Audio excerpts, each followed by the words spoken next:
these astronauts. So they were looking at that flight termination system because also what's important here is that they need to make sure that this rocket goes where it's intended to go. Because if it starts going in another direction, they need to be able to self-destruct it safely. All right, Gio, thanks so much. And it does sound like they are going to go. We do want to listen in. The flight director is pulling all the people in launch control to see if it is, in fact, all systems go. Let's listen. Safety controls go. LPE. LPEs go. RTD. RTDs go. Houston flight. Houston flight is go. Rocket. Rockets go. And CDR. Crews go. Copy that. Thank you, Reed. And Launch Director NTD, our launch team is ready to proceed at this time. All right, NTD, I copy all. At this time, I'll perform my poll. Attention on the net. This is the Launch Director performing the final poll for launch, verifying no constraints, and go for launch. EGS, Program Chief Engineer. Artemis Chief Engineers are go. Copy, thank you. EGS, Chief Safety Officer. Artemis CSOs are go. Copy, thank you. Range weather. Launch weather is go. Thank you, LWO. And Artemis MMT Chair. MMTs go. Thank you, John. And Integrity Launch Director. Good to hear your voice, Charlie. DLT. Thank you, Charlie. This is Victor. We are going for our families. MS1. This is Christina. We are going for our e-gaming. MS2. It sounded like we just heard the pilot, Victor Glover's voice there. Susan, I want to bring you back in here as a former NASA astronaut. Just give us a sense of what the astronauts are doing in these the final moments before launch. I copy that. They just are hearing the magical word. Everybody is reporting in go for launch. So time will actually compress for them. The next few minutes is going to go very quickly once they start that clock back up. You are the youngest person, one of only 3 women to pilot the space shuttle. What's your reaction to seeing the first woman operate this mission? You know, it's great to see, one, it's Charlie Blackwell-Thompson being launch control director. It's great to see Christina Cook being on the mission and being the first woman to go nude. But really, I think that the group said it best, that we're looking forward to a time when we're all just astronauts. We're not black astronauts, white astronauts, women or men. We're just astronauts. Fair enough, Susan. I want to listen in one more time. Start and verify recordings of our Orion cameras. Copy. Okay, well there you heard it. RSR NTD. RSR. They're getting ready to start terminal count. May on rotation enable at this time, please. It's currently at T-minus 10 minutes. Once we wrap up this last bit of work, Arm rotation enable complete. we're going to start that clock. Yeah, thank you. Integrity crew, close and lock visors.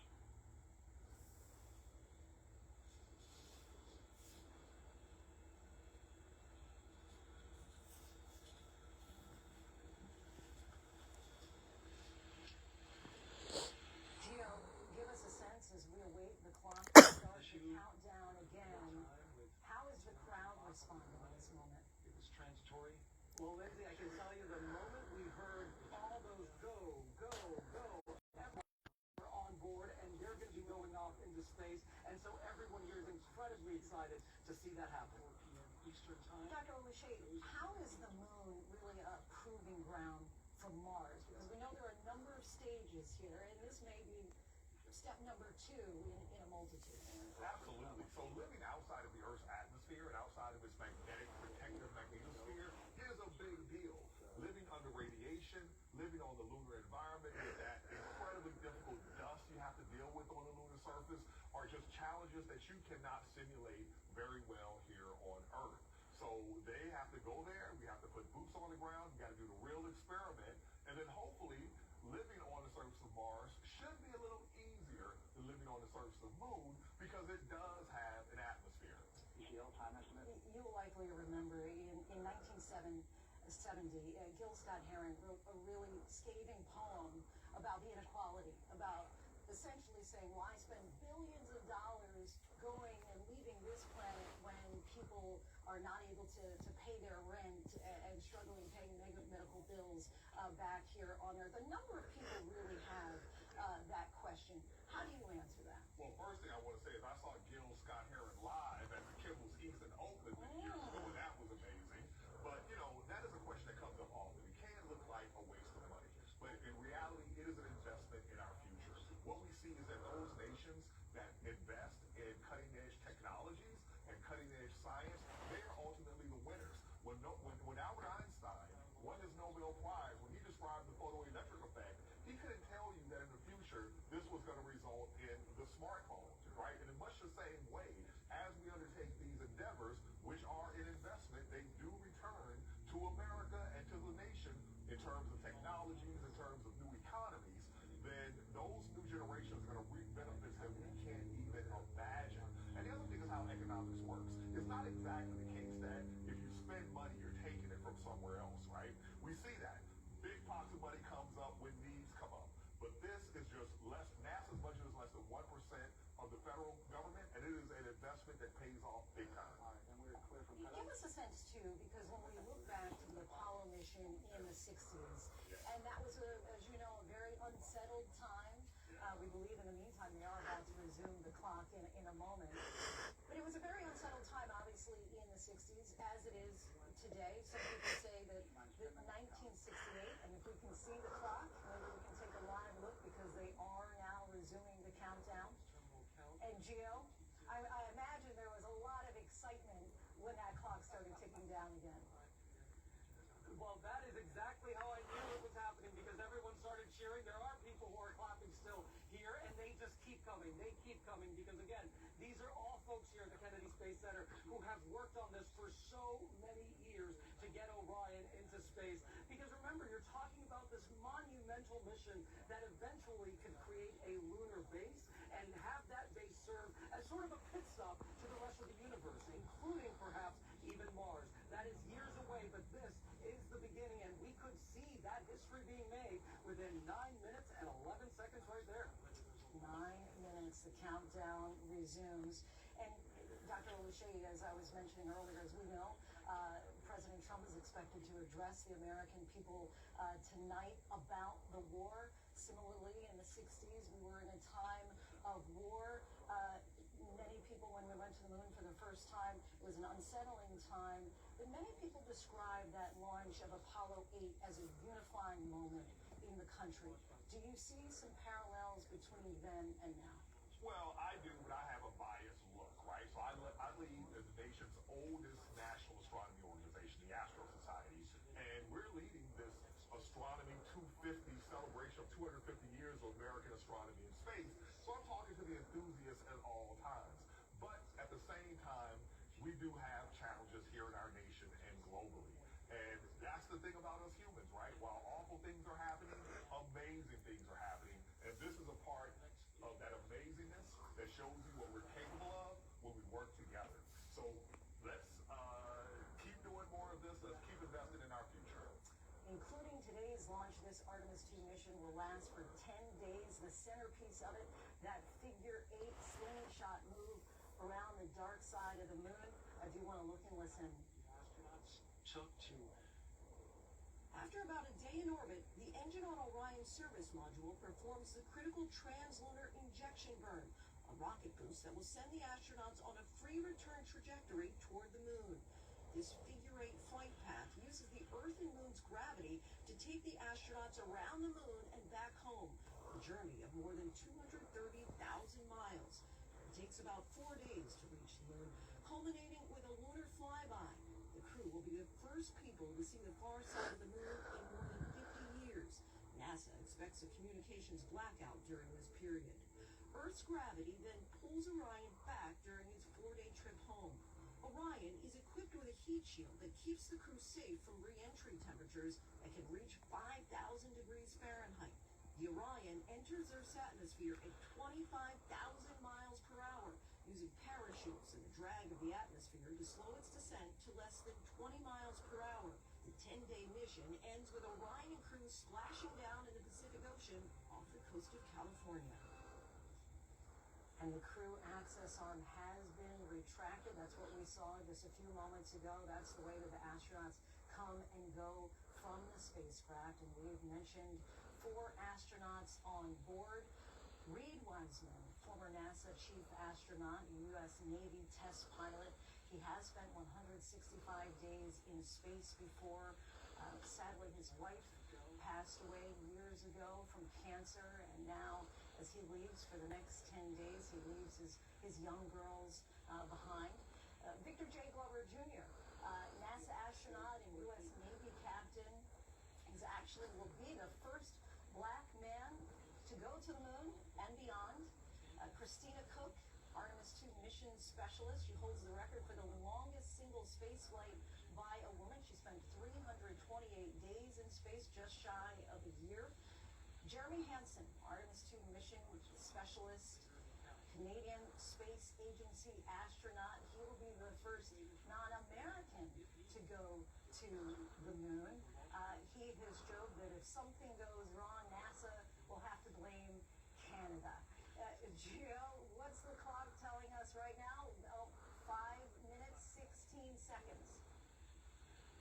This is getting real, Lindsay. 5 minutes away, and that's just incredible. You know, one of the other things that's really awesome about these astronauts, because I've been able to speak with a lot of them, is that, for the lack of a better phrase, they're really down to earth. Aside from being so incredibly smart, they are so down to earth. They are real, amazing people. And one of the things they all tell me, all astronauts tell me, is that the moment they get up in space and they look out that window and they see that brilliant crystal blue ball of Earth, they see us all as one. And that's where it really hits them, and it really resonates that we are one in terms of being one human race. It's just quite incredible what they say. They call it a spiritual experience to be up there and see the Earth like that. And so, as you said, Christina Cook, 328 days in space, an incredibly long time in space already. You are talking about people who are truly space vets, and they are going up there now to do this incredibly monumental task. Reed Wiseman, to your point, Gio, talked about being down on Earth and looking up at the moon in recent nights and thinking, the next time I see the same sight from the ground, I will have been there. And you just have to imagine, Susan, that this moment is super exciting. You've been there before. Kind of walk us through the nerves, the excitement, just the magnitude of the moment. It is pure excitement. I don't recall any nerves. Jeremy especially, this is his first flight, so this is his first opportunity going to space. And pretty soon, everything's going to become on internal power. They will no longer be connected to external power, and then we've got a few minutes to go. And we're looking at pictures of you, Susan, when you were in space. Of course, astronaut is a Greek word for star sailor. Just walk us through what's going to happen. We know that it's just going to take 8 minutes, Susan, for them to get into orbit. Give us a little preview of what we're about to see here. Okay, you're going to see the engine light, and for those down at the Kennedy Space Center, they're going to feel this. 6 seconds later, those rockets are going to fire once the computer has determined that the engines are working well. And then off they go. And it's almost like it levitates off the pad. It's not like it zooms off the pad. It basically levitates off the pad. And then it quickly gets up within a minute, supersonic speeds. And in 2 minutes, the rockets are going to come off. And it goes up to, I think, 4 Gs to get to 17,500 miles an hour. That's almost approaching the 2-minute mark. Just want to listen in for a moment. The rocket to internal, taking ground power away and now going to battery power. GLS is go for upper stage to internal power. All right, power is removed from the rocket's upper stage. The ICPS, and it's been switched to battery. Same milestone for the lower core stage coming up at T-minus 1 minute and 30 seconds. Right now, the 4-person Artemis II crew is 248,000 miles away from the moon. And if all goes well, They will fly by it in 6 days. TLS's go for core stage to internal power. All right, there's the rocket's core stage, which houses 3 flight computers, is now on its own power. There's no more hold time because there's no more margin on these batteries. So we have to recycle back to T-minus 10 to recharge if we had a hold.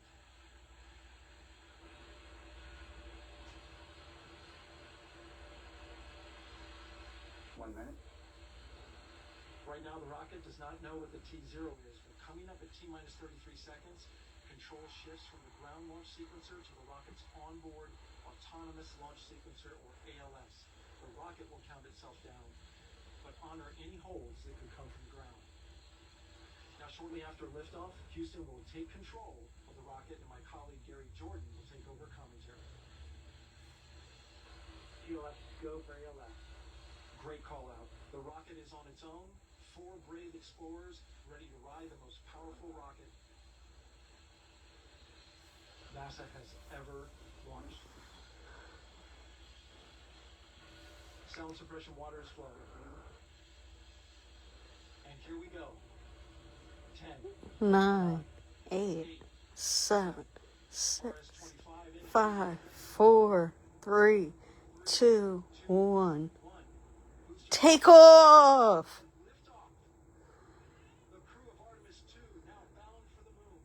Humanity's next great voyage begins.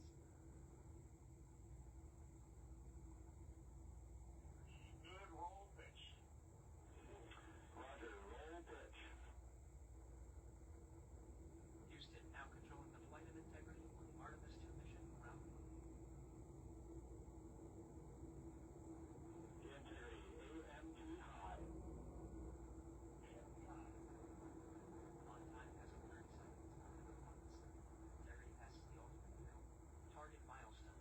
Mission Control Houston seeing good performance on the local engines. Space Launch System core stage. Integrity 3 miles in altitude. Traveling more than 1,200 miles per hour.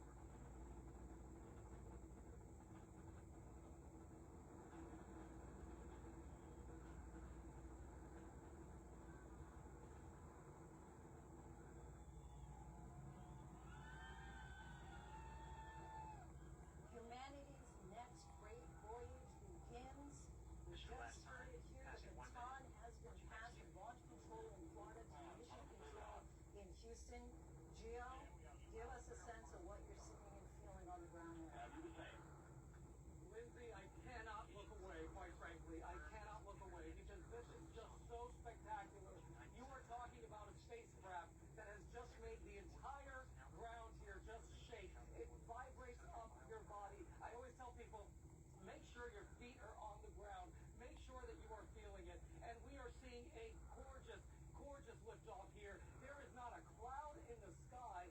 All of Florida at this point should have been able to see that launch and still see this out in the sky, just as you're seeing it right there on TV right now. It's truly incredible. The sounds you feel, the emotion you feel as that vibration moves through your body. It's quite incredible, Lindsay. A mission with so much promise. You see the faces there, all eyes looking upward, capturing this moment. The rocket boosters are about to separate. They have just separated. What a day for humanity and space exploration, Dr. Oluseyi. Oh my goodness. I was holding my breath. I'm always both excited and scared during a launch. This is spectacular. I wish I was there. No one really expects to be able to bear witness to something like this. As I said earlier, if you're under the age of 55, you haven't seen it. What does it mean to you to see this? Well, this is a new frontier.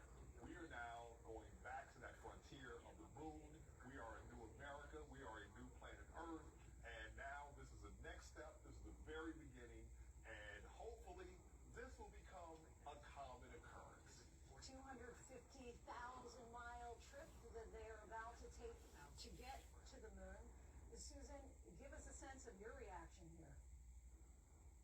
I think it was picture perfect. It couldn't have been any better. They've still got a few minutes before main engine cutoff when they get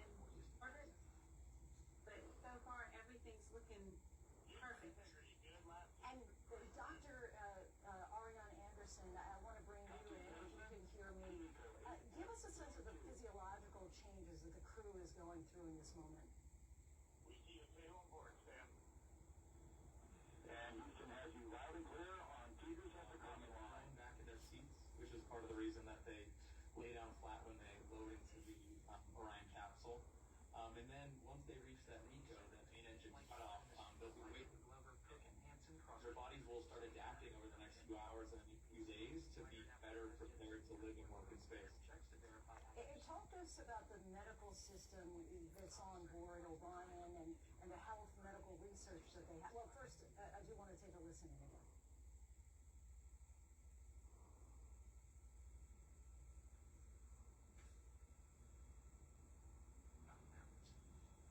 Doctor, I want to bring you back in there. Same question to you. The medical system on board on Orion and the health medical research that they have access to as well. Well, the cornerstone of this mission really is looking at how the human being integrates into a larger engineering system like a rocket ship. So a lot of the systems on the rockets, they behave predictably. We can test them to failure. But the human being often are prone to failure randomly. Tonight I could go home and have appendicitis. But then we also are resilient and innovative and creative. And so the big point of this mission is really how our human systems, how the life support systems help support our crew, and make sure that this vehicle will work as we push further and further to the moon and further into space.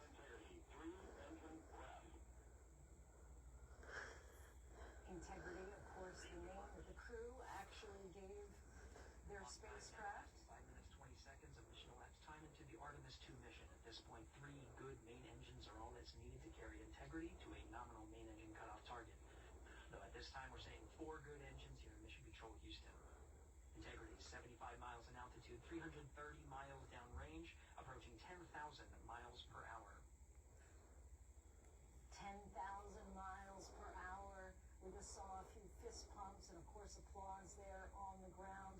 And that capsule is the size of 2 minivans. So you have 4 people who are going to be spending the next 10 days. Of course, there's a little more space, actually, because no gravity in there. You can actually kind of float around above. Susan, I understand that it's typical for these missions for you to bring a little stuffed animal, and I understand that they have a little plushie that was actually designed by a second grader, a plushie to a name Rise, actually, and it is the official zero-G indicator, an object that basically is designed to indicate to the crew when they're able to float, because of course they are strapped in. Did you have something similar like that? So you kind of wait to see that stuffed animal float to get a sense of that you have reached the official zero-G. Lindsay, we did not, and I don't know when that became popular, but as soon as the engine's cut off, even though you're strapped in, you float into the strap. And so you know it instantly.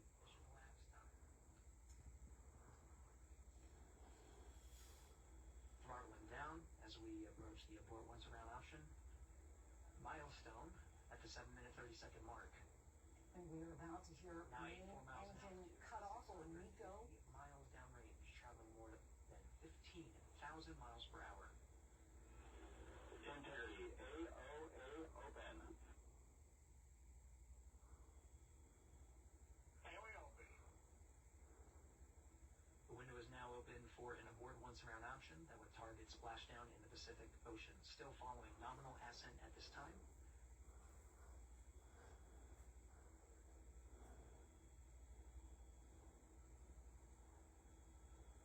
Dr. Oluche, give us an understanding of once they arrive at the moon in several more days. System core stage. As we're hearing now, they're about to have the engine cut off in 10 seconds. They may not even have to really use their engines, because a lot of this slingshot maneuver, as we're describing, a lot of it, the pull of the gravity from the moon will bring them back. Yes, when you are a physics student, sometimes you take a class called orbital mechanics. And what you learn is that motion in space is not like motion here on the surface of the Earth. You actually are doing orbits no matter where you're going. We need to stay on board, Sam.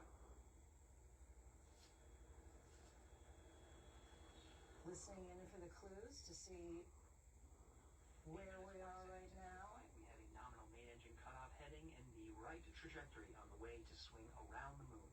Core stage has separated, done its job. Space Launch System upper stage, the interim cryogenic propulsion stage, or ICPS, still attached to the Orion spacecraft. And Susan, it sounds like this has been a textbook launch. Everything has gone exactly as planned. Reed Wiseman, Victor Glover, Christina Cook. That's exactly right, Lindsay. It was textbook. Beginning of their journey. Dr. Anderson, I want to bring you back in here. I understand that you just returned from a Mars Desert Research Station in Utah, trying to understand how to survive in Mars, because that could be the ultimate step here that this mission is heading us toward. What did that entail? Yeah, so we have a course at the University of Colorado where we take engineering students and we teach them kind of the fundamentals of medicine and how that might apply in a spaceflight environment. We believe that the solutions to a lot of the challenges around human health in spaceflight are going to require medical operations, they're going to require clinicians, and they're going to require engineers. So our goal is to get folks together, put them through complex simulations, and start working the problem and figuring out how we can keep people healthy and happy and productive on the moon or Mars. And what are some possible medical advances in particular that could ultimately result from a mission like this? Yeah, certainly. I mean, I think we want to be sure that this vehicle performs the way we expect. One thing that people keep talking about is radiation. The radiation environment outside of the Earth's atmosphere and outside of the Earth's orbit is much higher. And so we want to better understand how high energy particles might affect human beings, and that can translate back to therapeutics and approaches to human health back here on Earth. And of course, Dr. O'Shea, you were mentioning earlier that there is this geopolitical race. Give us a sense of why we are trying to get back to the moon before China, for example. Yeah, you have China, you have the European Space Agency, you have a lot of private companies that are setting their sights on the moon. But yet and still, NASA is still the leader. And this is a demonstration of NASA's technical leadership. But one thing I also want to mention is we went to a visualization, and conspiracy theorists have hit on the fact that we get video close to ground, but then we go to a visualization in space. And that's because there isn't a second camera up there to look at the spacecraft. So it is not a conspiracy. It is the best you can do.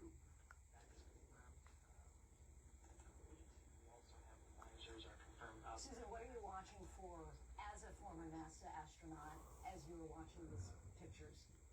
The launch and entry suit. I'm looking towards the next steps. So the next big one is the solar array deploying. And they don't deploy, they don't go anywhere. So they come back to Earth. So every step of the way there's a burn coming up soon. The circular rides their low Earth orbit before they go into higher Earth orbit. I want to bring in historian Jim Bell, professor at Arizona State University, the School of Earth and Space Exploration. Thanks so much for joining us on this momentous occasion, Professor. You've talked before about this being a dress rehearsal at full scale. What did you mean by that? Well, nobody has gone beyond low Earth orbit for more than 50 years. Right? So this crew, this amazing heroic crew, I still got goosebumps. They are pathfinders, right? They're pathfinders for the astronauts that are going to go back to the surface of the moon, pathfinders for the astronauts who are going to launch on Mars eventually. So it really is historic. Of course, we heard from Susan earlier saying that at one point we're looking forward to the day when this is just about humans. But of course, this crew does represent a much more diverse humanity than Apollo did, with the first woman, first person of color, first non-American to travel the lunar distance. What does that mean to you? Well, look, I mean, these are incredible, heroic professionals, right? They're scientists, they're engineers, they're heavily trained individuals. They're representatives of the entire planet heading out to beyond our planet, out to our near celestial neighbor. So I'm incredibly proud, and all of us are incredibly proud of the work that they're doing, and the crew thousands of engineers and scientists and managers, administrators supporting them. It's really incredible. And I want to bring in Cody Page, an engineer, professor of mechanical engineering at Columbia. Your reaction, Cody, is as you watch this?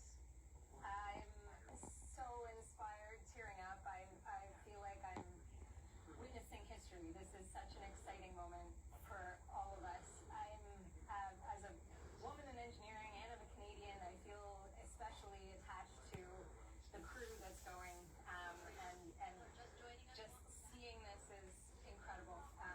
Really being a part of history right now.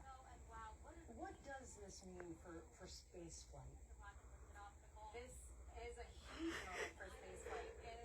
We talk about the Apollo era, we talk about the shuttle era, and this is truly the beginning of the Artemis era. This is a shift from humans being in low Earth orbit and our focus really being in low Earth orbit for so many years now, and going back into deep space. This is changing the focus of NASA and hopefully of countries around the world.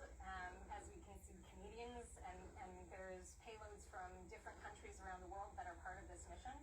This is the beginning of a new era. It's my understanding that these astronauts are going to be able to see aspects of the moon, the far side of the moon, that have never been seen by human eyes before. What might we expect them to observe? And I also understand that they may lose communication with mission control for a period of time while the moon is blocking or kind of in between them and Earth for a short amount of time. But what might we be able to glean from them being able to see the far side of the moon? Yeah, it's incredibly exciting.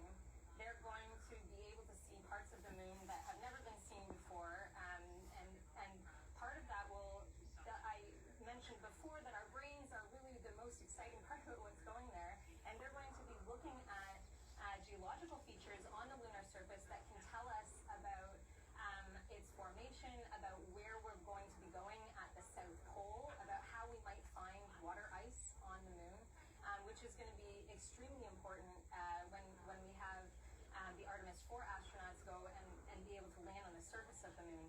And a big part of going, the communication aspect of that and using communication is being able to test this communication on the far side of the moon and be able to test in real time. So they're actually going to have scientists involved in this portion of the mission and be able to talk to the astronauts and discuss with them what they're finding. So part of that blackout is going to be the astronauts really making use of their knowledge of the geology of the moon. And Cody, stay with us here. When NASA announced its intention to return to the moon, they said they were going back to stay. And recently they shared its blueprint for building a moon base. In the first phase of the $20 billion plan called Build, Test, Learn, they'll work with commercial space partners to send rovers, instruments, and technology to the lunar surface between now and 2028. In phase 2, between 2029 and 2033, they'll deliver the early infrastructure, building a semi-habitable area for astronauts. At this point, astronauts will be able to live and work on the moon's surface on a regular basis, which is really phenomenal. And during phase 3, slated for 2033 to 2036, NASA and its partners will deliver larger habitats and vehicles to the moon, establishing a permanent human presence on the lunar surface. For the moon-based plan to be able to work, NASA is going to need a lot of help from its commercial space partners, especially SpaceX and Blue Origin. Both companies are building lunar landers capable of transporting astronauts from the Orion capsule to the lunar surface. SpaceX is working on a version of its Starship spacecraft. Blue Origin calls its craft the Blue Moon Lander. NASA is planning to test these landers during the Artemis 3 mission in 2027, not on the moon, but in Earth's orbit. Artemis 4 and 5 in 2028 could see one or both of these lunar landers actually take astronauts to the moon's surface. And Dr. Olubshe, I want to bring you back in here because when we're talking about NASA and the history, it sounds like this really could be one of the last solo missions from NASA. This is really kind of old school NASA playbook, but we know that it is a little less expensive, still very expensive, but to use some of the private companies like Blue Origin and SpaceX. So in the next few steps of this phase, it sounds like these private companies will very much be a part of the plan. Absolutely. And in a way, they always have been, right? And that's one of the big difficulties about creating a spacecraft like this, is the fact that you have all these components coming from multiple vendors that are providing systems that have to be integrated into one complete system that has to work flawlessly. But America has been really good throughout the 20th century and into the 21st century in funding fundamental research, turning that into commercial products, spinning off private companies, and you have this government, university, private company ecosystem that has kept us at the cutting edge of technology for the planet. And we need to continue investing. Cody, I want to bring you back in here, and we talked quite a bit about radiation. Why is it so important to learn about radiation in deep space? So in deep space, we experience radiation in two formats. So there's the galactic cosmic radiation, which is a consistent background radiation that comes from supernova deep in space. And this is these really fast, really heavy ions that can be extremely damaging for humans. And then there's also the danger of radiation that can come from solar particle events. So these are flares that are coming from our sun that we sometimes see in our magnetosphere. And these can be very dangerous. There were some Apollo missions that came very close to some solar particle events. So we want to better understand that radiation in deep space so that we can make sure that for future missions, we're able to protect our astronauts from that radiation. Gio, I want to go back to you. Give us a sense, are the crowds still there, kind of basking in the afterglow, so to speak, or are people packing up?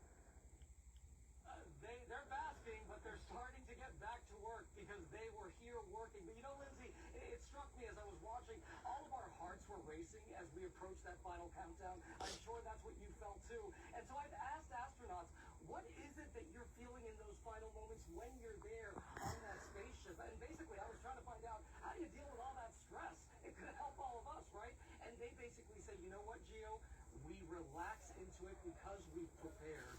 And what we witnessed today here was that preparation to make history. We all witnessed that preparation. And Susan, I want to bring you back in here to give us a sense of why it's so important for humans rather than machines to take this voyage.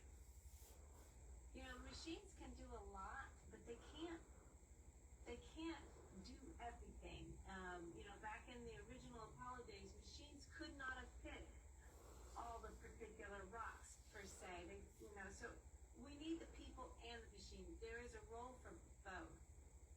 Dr. Oluseyi, I've been seeing you kind of, bouncing your knees around. Went from maybe nerves to just excitement. How are you feeling going forward? Joy. I am feeling intense joy. I had some nervousness, I had some excitement, but now it's turned to joy. They're in orbit. The hardest, most dangerous part of the mission before re-entry is done. And now, they're getting busy doing the science. I can only imagine how ecstatic they are on board. They have tasks to do. But when you're a scientist, when you're an engineer, you love doing that work.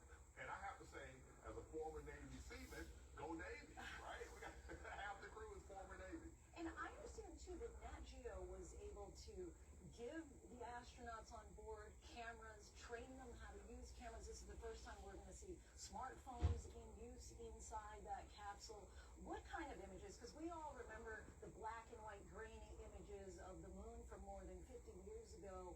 What kind of visuals will we be able to bring back 10 days from now? You'd be surprised, right? When I was at NASA, I managed a program out of Johnson Space Center where they were actually using the astronauts' own photographs through the window of the space shuttle in order to do science here on Earth. And now they're going to do the same thing for the moon. Dr. Oluseyi, our thanks to you, to all who has been a part of our team and our crew here at ABC News. We thank you so much. Artemis 2 is now on its way. We will follow its journey and track every milestone. For now, we return you to your regular programming. For some of you, that's World News Tonight. Thanks so much for joining us. I'm Lindsay Davis.